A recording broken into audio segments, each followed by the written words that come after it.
Good afternoon and welcome to Just Jocelyn. I'm so glad that you could join us. As you see, I have my co-host and guest today, Miss Karen Testerman. And as usual, we are here to stir the pot. We are here to raise the roof. We are here to make the bees buzz, whatever you want to say. The topic for this show is election validation. What does that mean? Well, we all assume you sign up, I want to be a Democrat, I want to be a Republican, I want to be independent. And on the day of election, you walk in and they check your name off and you give them your license because you're there. And then they check your name off another list and they put a line through it. As a ballot clerk, I know this. And then they hand you the appropriate ballot and you go around and you vote. When you're done voting, you go out and you put it either into a box, which constitutionally by the state of New Hampshire, it should never, ever, ever go through a machine because A, we never voted on it, B, we never changed the Constitution, and C, we never said that our money could pay for it. Just saying. So it goes and it gets counted. And you get the numbers at the end of the night and we assume everything's hunky-dory. Well, everybody's tossing around election fraud and this and that and blah, blah. It's actually true. Why? Well, number one, the machines are not constitutional. Well, Jocelyn, this is 2023. Well, people, citizens and voters, maybe we should have changed the Constitution to reflect it's 2023 and made it so that they could use the machines.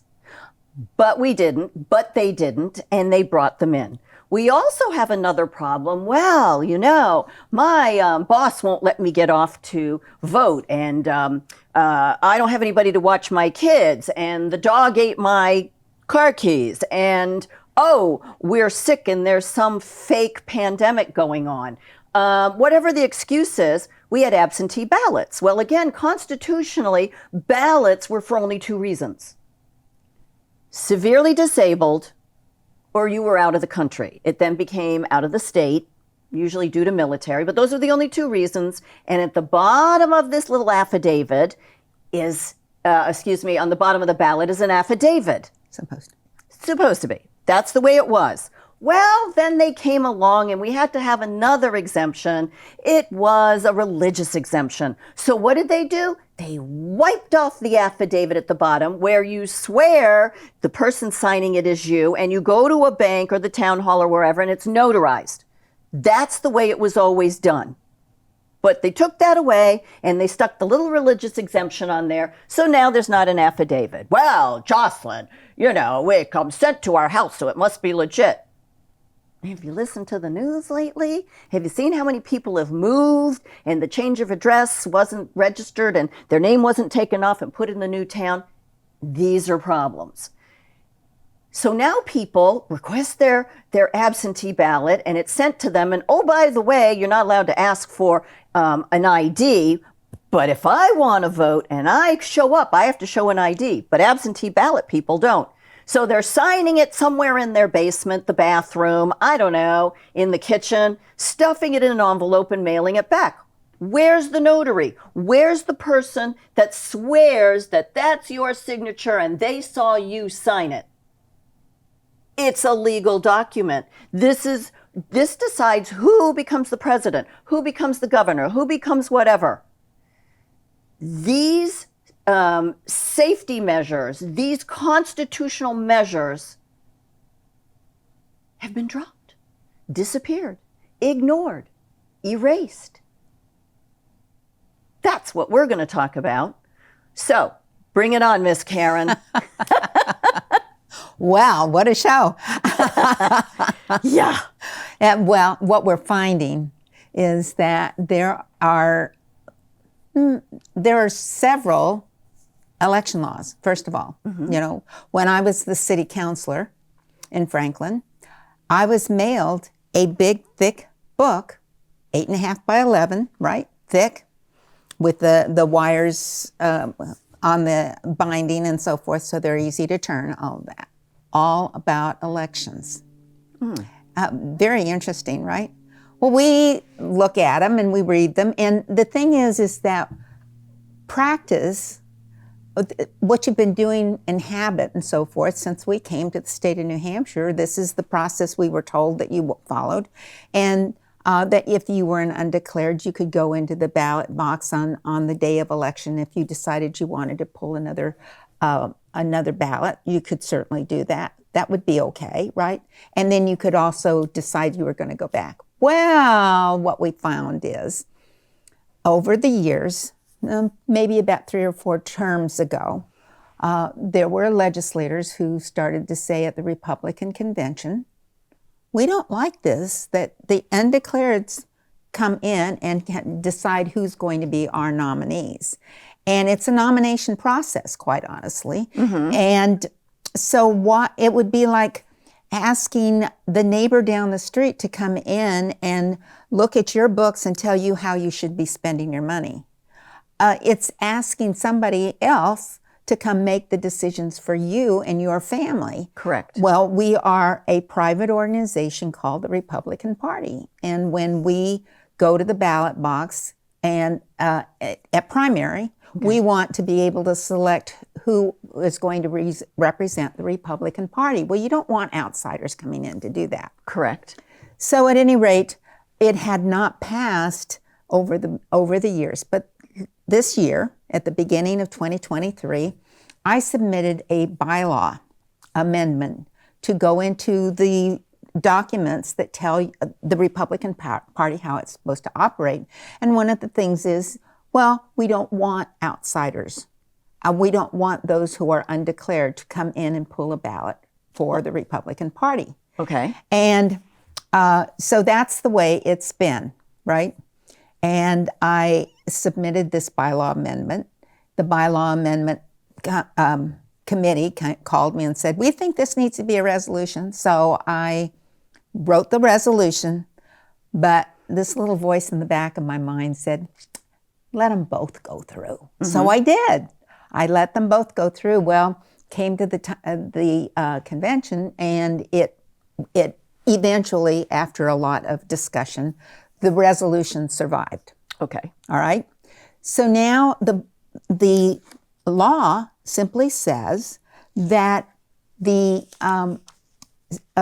chairman of the party should notify the Secretary of State that this is the will of the body of Republicans, right? Our chairman notified or had a meeting with the Secretary of State, and they decided that it was in violation of one of their RSAs. Which RSA, we were never told, but he did do his due diligence and notified the executive committee. However, as more and more Republicans who had been aware that this change had been made became aware, they started saying, wait a minute, I thought this had been changed, and they started calling the Secretary of State's office, and Mr. Scanlon said, no, this undeclareds can pull a Republican ballot. Up until the last minute. Up until the last minute, yes. But yet, so does it actually say that? Yeah, yes, it says they can do that. But upon further, so basically, it was the written decision, a written note to the Secretary of State that our party chairman had to do. Well, then on further investigation, we started looking at it a little bit more carefully, and it says the Secretary of State shall include on the voter instruction cards whether a party rule has been adopted which permits a person who is registered as an undeclared voter to vote in the party's primary. Keyword primary. No, keyword permit. Well, yeah, but I mean in the primary. In the primary, right. Well, we don't worry about it in the general election because the nominees are already there, and you're just picking which party or but whichever. This is picking but this the nominee. Is the nominee for the party. Yep. For the private organization. So at any rate, that posed the question, where is the permit? Where is the letter of permission that was sent to the Secretary of State? Well, it turns out, and on further query, that the Secretary of State has not received such a letter.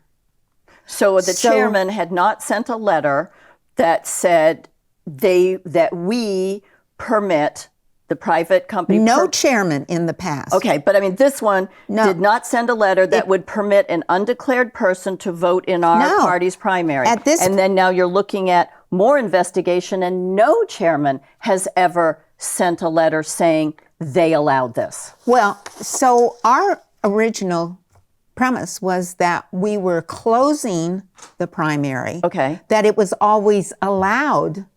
And until we as the body decided that it wasn't allowed, that was what was going forward. But what happened is it really is the flip. And the chairman was supposed to write a letter of permission, which has never been granted. So originally, all of these it's years, always been all not of these years that the Secretary of State has been allowing undeclareds to come into the primary and pull a ballot of either party. Right. So this would be the same for the Democrats Right. as it is for the Republicans. It's never been legal. It's not been legal because there has not been a letter of permission.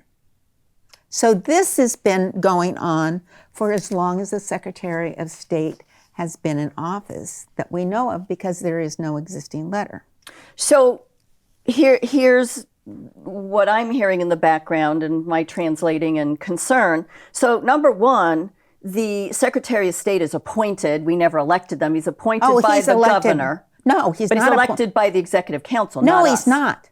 He's Not? elected by the not the Republicans, by the legislature. At the first meeting of the legislature on January Wednesday, Right. the first Wednesday in January of 2023, Okay. or 2022 actually it was, he was standing for election, Okay. and the legislators, the House of Representatives of 400 members, and the 24 senators voted Yes, they both voted for who they wanted to be the Secretary of State. They also vote for the Treasurer of the state Okay. at the same time. What about the AG? I know I'm digressing, but No, Okay. the Attorney General is appointed by the governor and, that's where I'm messing verified up. by Okay. the Executive But Council. the Secretary of State is voted by the House. The body, By the body. of the legislators, the senators and the House of Representatives. Wow. And so the Secretary of State for decades, potentially, has been allowing undeclared voters to pull either a Democratic or a Republican ballot, even though our party rules say the exact opposite. Well, our party rules are mute on the whole thing.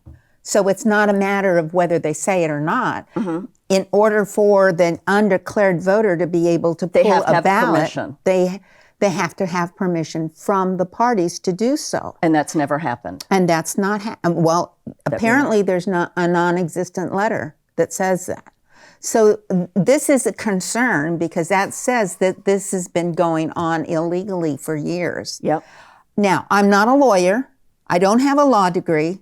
I just know that I'm reading the wording in our RSAs, which is very clear. Yep. I mean, and sometimes you have to pull it apart a little bit to see and figure out whether there's a colon or a semicolon or a comma or whatever. Matters. But because those do matter. But that's what we looked at, right? So this is just one part.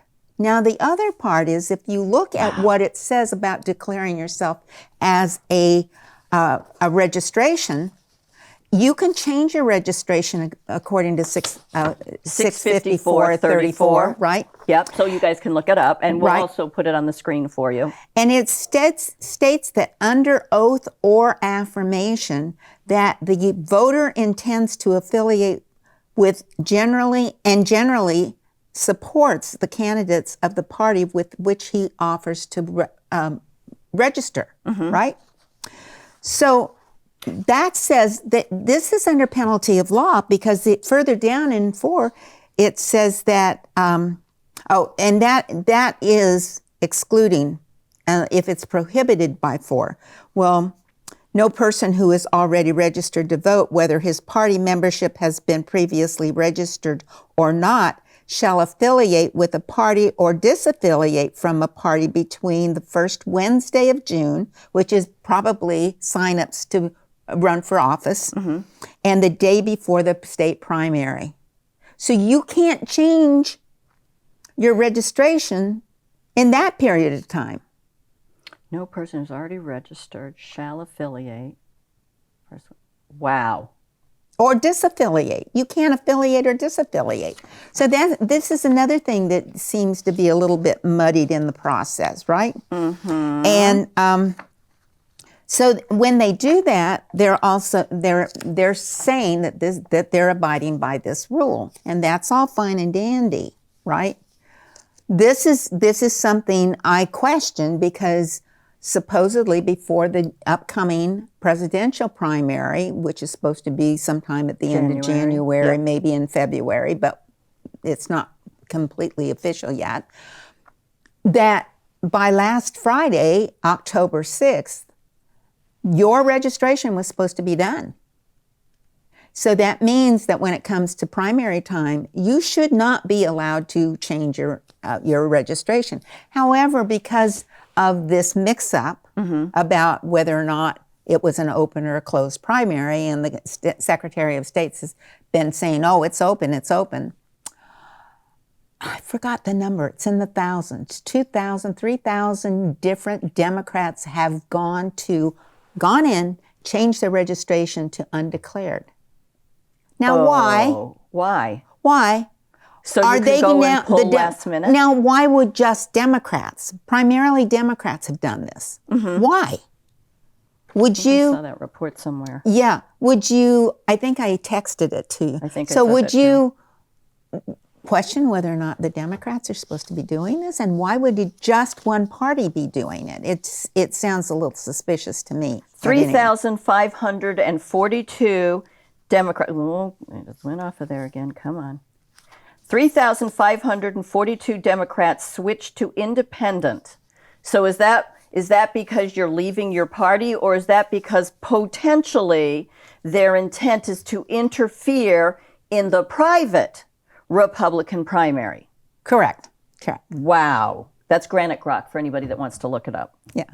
So now, and to shift gears a little bit now, we go to the, as you mentioned before, the absentee ballot.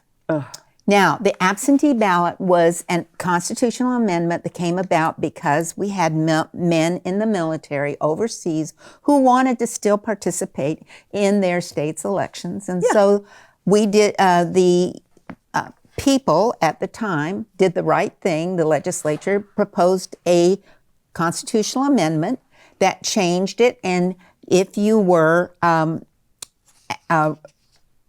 sick or you were absent from your location of voting, you could, in fact, apply for an absentee ballot, right? So that makes sense, right? So when you got your absentee ballot, which comes in a little envelope, well, let's see if I have the picture here. Comes in a little envelope like this. That's what this is the current one. Okay. There's some things to be noted on that as well, but we'll get that in a minute. So when you got your absentee ballot and you made your application for it, you would then sign an affidavit. Now, what is an affidavit? An affidavit, according to Black's Law Dictionary, which is where? Yes, that one right there. According to that, it is, if I can find my copy so that I can actually read it properly for you.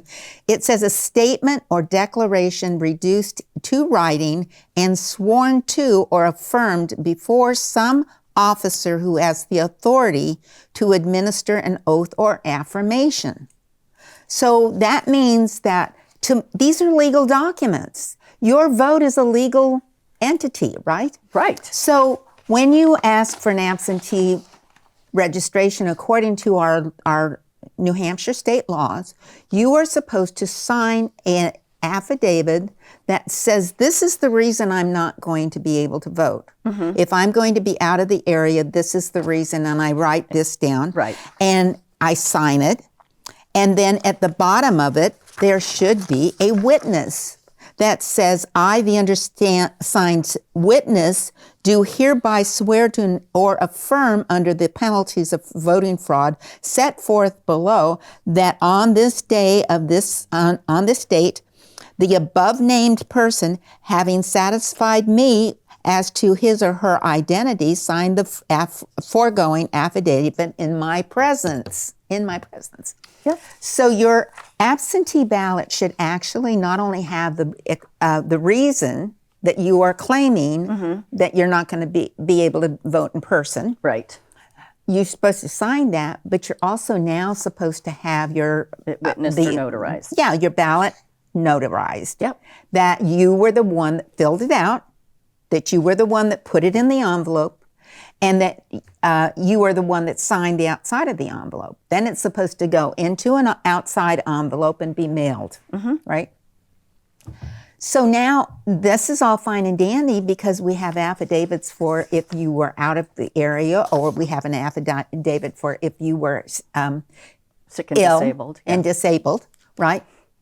But last year, or the year before, when the big bad pandemic occurred, right? The legislature expanded the reasons that you could come. Your babysitter didn't show up. Your boss wouldn't let you off work. The weather was You're afraid inclement. of the... Right.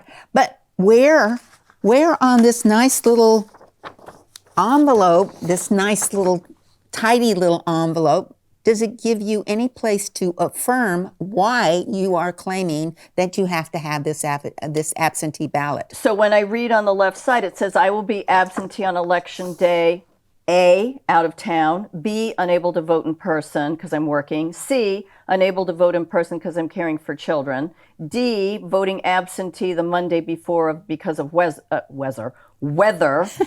It was putting blizzard and weather together. And then, so multiple reasons under one, I'm absent, and no spot for you to check to affirm why you're not doing it. Number two, I'm unable to vote in person due to disability. 3, unable to vote in person due to observance of a religious commitment. 4, I'm confined to a penal institution. There is no spot on this envelope, which is on the right-hand side, that's where you check off why your actual reason is that you cannot attend. So this is an expanded version that was passed unconstitutionally. Correct. In many cases, there's states where the governor did it and he does not have the authority, where the judiciary did it and they don't have the authority. It's only the legislature that has the authority. But in no point in this, if I'm understanding correctly, was our Constitution ever amended to add in this multiple choice of why I'm not coming, and you don't have to check the box. Correct.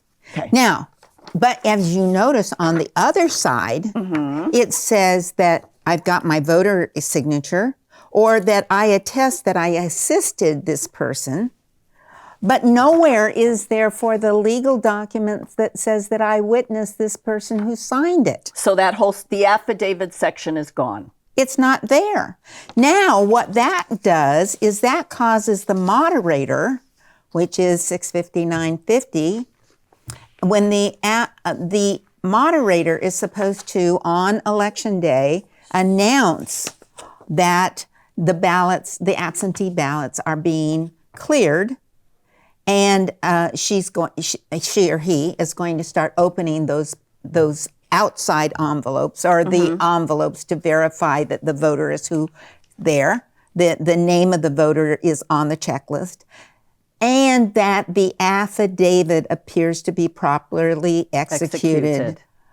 There's not the affidavit for the reason, and there's not the affidavit for the signature.